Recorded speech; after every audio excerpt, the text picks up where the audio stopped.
ಧರ್ಮಸ್ಥಳದ ವಿಚಾರದಲ್ಲಿ ನೋಡಿ, ನಾನು ಆಗಲೇ ಹೇಳಿದೆ, ಇದರಲ್ಲಿ ತಲೆ ಬುರುಡೆ ಬರ್ತದಲ್ಲ,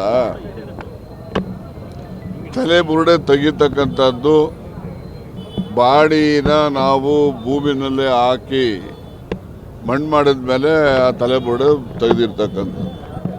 ಮಣ್ಣು ಮಾಡೋವರೆಗೂ ಹೆಣ ನಮ್ದಷ್ಟೇ. ಮಣ್ಣು ಮಾಡಿದ ಮೇಲೆ ಅದಕ್ಕೆ ಅಧಿಕಾರಕ್ಕೆ ಅದು ಯಾರಿಗಿದೆ ಏನಿದೆ ಅನ್ನೋದು ಕಾನೂನಲ್ಲಿದೆ. ಒಂದು ಬಾಡಿ ನಾವು ಮಣ್ಣು ಮಾಡಿದ ಮೇಲೆ ನಮ್ಮದೇ ಬಾಡಿ ಇದ್ರೂ ಕೂಡ ನಮಗೆ ತೆಗಿಲಿಕ್ಕೆ ಅಧಿಕಾರ ಇಲ್ಲ. ಅದು ತಾಲೂಕಾ ಮ್ಯಾಜಿಸ್ಟ್ರೇಟು ಅವರು ಬಂದು ಅವರ ಮುಂದೆ ಬಾಡಿನ ಅದನ್ನು ನಾವು ಬಾಡಿ ಆಚೆ ತೆಗೆಯೋದು ಅಂತಲ್ಲ, ಎಕ್ಸ್ಯೂಮ್ ಮಾಡ್ತಾರೆ. ಅದನ್ನು ಎಕ್ಸ್ಯೂಮ್ ಮಾಡಿದಾಗಲೇ ಮಾತ್ರನೇ ತಲೆ ಬುರುಡೆ ಸಿಗೋದು. ಇವನು ತಲೆ ಬುರುಡೆ ತರಬೇಕಾದ್ರೆ ಎಲ್ಲಿ ಎಕ್ಸ್ಯೂಮ್ ಮಾಡಿಸಿದ್ದಾನೆ? ಮೊದಲೇ ಬೇಸಿಕಲ್ಲಿ ಕಾನೂನನ್ನು ಮೀರಿ ತಲೆ ಬುರುಡೆ ತಂದಿರ್ತಕ್ಕಂಥ. ಮೊದಲು ಅದನ್ನು ಕೇಳಬೇಕಲ್ಲ, ಎಲ್ಲಪ್ಪ ಇದ್ರ ಹೆಣ ಎಲ್ಲೈತೆ, ಎಲ್ಲಿ ಹೂಡಿದ್ರಿ, ಎಲ್ಲಿ ತೆಗೆದ್ರಿ, ಬುರುಡೆ ಎಲ್ಲಿ ತೆಗೆದೆ, ನಿನಗೆ ಯಾರು ಅಧಿಕಾರ ಕೊಟ್ಟವ್ರು ಯಾರು, ಅದನ್ನು ಮೊದಲು ವಿಚಾರಣೆ ಮಾಡಬೇಕಿತ್ತಲ್ಲ.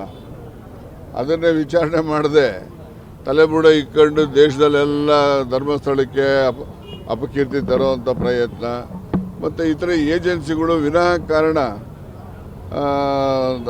ಅದನ್ನು ದೊಡ್ಡ ಮಟ್ಟಕ್ಕೆ ತೆಗೆದುಕೊಂಡು ಹೋಗಿ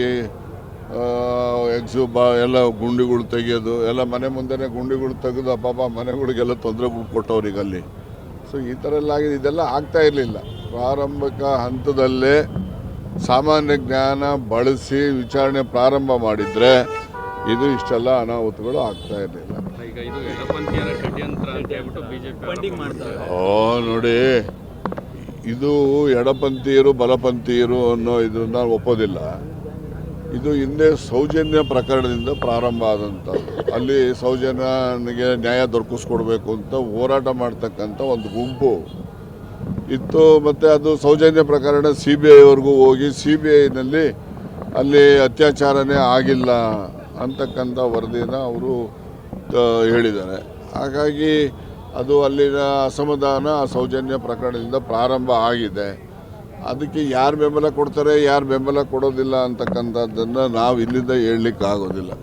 ಯಾಕೆಂದರೆ ಸೌಜನ್ಯ ಪ್ರಕರಣನೂ ಕೂಡ ಅಲ್ಲಿ ಸೌತ್ ಕನ್ನಡ ಜಿಲ್ಲೆಯಲ್ಲಿ ವಿಶೇಷವಾಗಿ ಬೆಳ್ತಂಗಡಿ, ಉಜಿರೆ ಆ ಭಾಗದಲ್ಲೆಲ್ಲ ಹೆಚ್ಚು ಪ್ರಾಮುಖ್ಯತೆಯನ್ನು ಪಡೆದಿದ್ದಂಥದ್ದು. ಅದು ಸುಮಾರು 10 ವರ್ಷದ ಹಿಂದಿನ ಪ್ರಕರಣ. ಅದು ಈಗ ಇದು ಯಾವುದೋ ತಲೆಬುರುಡೆ ಹಿಡ್ಕೊಂಡು ಇವನು ಯಾರೋ ಹೇಳ್ದ ಅಂತೇಳಿ ಮೊದಲು ನಾನು ಕಂಪ್ಲೇಂಟ್ ಕೊಡೋಕೆ ಹೋದವನು ನನ್ನ ಪೂರ್ವಾಪರ ನೋಡಬೇಕಲ್ವ. ಅವನು ಯಾರು, ಏನು, ಎತ್ತ, ಇವನು ಹೇಳೋದು ನಾವು ನಂಬಬೇಕಾ ನಂಬಾರ್ದು ಇವೆಲ್ಲ ಮಾಡಬೇಕಲ್ಲ. ಅದನ್ನೆಲ್ಲ ಪೂರ್ವಾಪರ ಅವೆಲ್ಲ ನೋಡ್ದೇ ಅವನ ಹತ್ರ 164 ಸ್ಟೇಟ್ಮೆಂಟ್ ಮಾಡಿಸಿ SIT ಮಾಡ್ಕೊಂಡು ಇಲ್ಲಿನ ತನಕ ಮಾಡಿರ್ತಕ್ಕಂಥದ್ದು. ಇದು ಪ್ರಾರಂಭಿಕವಾಗಿಯೇ ಎಲ್ಲರೂ ಕೂಡ ಎಡವಿದ್ದಾರೆ ಅಂತಕ್ಕಂಥದ್ದು. ಕಾಂಗ್ರೆಸ್ ಕಚೇರಿ ವಿಚಾರವಾಗಿ ತುಮಕೂರಿನಲ್ಲಿ ಸಾಕಷ್ಟು ಚಟಾಪಟಿ ಆಗ್ತಾ ಇರುವಂಥದ್ದು, ಅದು ನಮ್ಮ ಗೃಹ ಮಂತ್ರಿಗಳು ಉತ್ತರ ಹೇಳ್ತಾರೆ. ಅದ್ರ ಬಗ್ಗೆ ನನಗೆ ಹೆಚ್ಚು ಮಾಹಿತಿ ಇಲ್ಲ. SIT ರಚನೆ ಮಾಡೋಕ್ಕಿಂತ ಮುಂಚೆ ಧರ್ಮಸ್ಥಳದ ಮೇಲೆ ಸಾಕಷ್ಟು ಅಪಪ್ರಚಾರಗಳಿತ್ತು. ಈಗ BJPನವರು ಹೋರಾಟ ಅಂತೇಳಿ ಶುರು ಮಾಡಿಕೊಂಡು ಒಂದು ಕ್ರೆಡಿಟ್ ತಗೊಳಕ್ಕೆ ಹೋಗ್ತಾ ಇದ್ದಾರೆ. ನೋಡಿ, SIT ರಚನೆ ಮಾಡಿದ್ದನ್ನು BJPನವರು ಸ್ವಾಗತ ಮಾಡಿದ್ದಾರೆ ಮತ್ತು ಧರ್ಮಾಧಿಕಾರಿಗಳು ಸ್ವಾಗತ ಮಾಡಿದ್ದಾರೆ. ಅದರಿಂದ ನನ್ನ ಹೇಳಿಕೆ ಏನಪ್ಪ ಅಂತ ಹೇಳಿದ್ರೆ, ಆ ತಲೆ ಬುರುಡೆ ತಂದವನ್ನೇ ಇವರು ಅವನ ಪೂರ್ವಾಪರ ಪರಿಶೀಲನೆ ಮಾಡಬೇಕಾಗಿತ್ತು. ತಲೆ ಬುರುಡೆ ಎಲ್ಲಿ ಅವನಿಗೆ ಸಿಕ್ತು, ಅದು ಕಾನೂನು ಪ್ರಕಾರ ಅವನು ಅದನ್ನು ಇಟ್ಕೊಂಡಿದ್ದಾನ ಇಲ್ವಾ, ಅದನ್ನು ಆ ಹಂತದಲ್ಲೇ ಸಾಮಾನ್ಯ ಜ್ಞಾನ ಬಳಸಿ ವಿಚಾರಣೆ ಮಾಡಿಕೊಂಡಿದ್ರೆ ಈ ಎಲ್ಲ ರಾದ್ಧಾಂತಗಳು ಕೂಡ ನಡೀತಾ ಇರಲಿಲ್ಲ ಅನ್ನೋದು ನನ್ನ ಒಂದು ತಿಳುವಳಿಕೆ.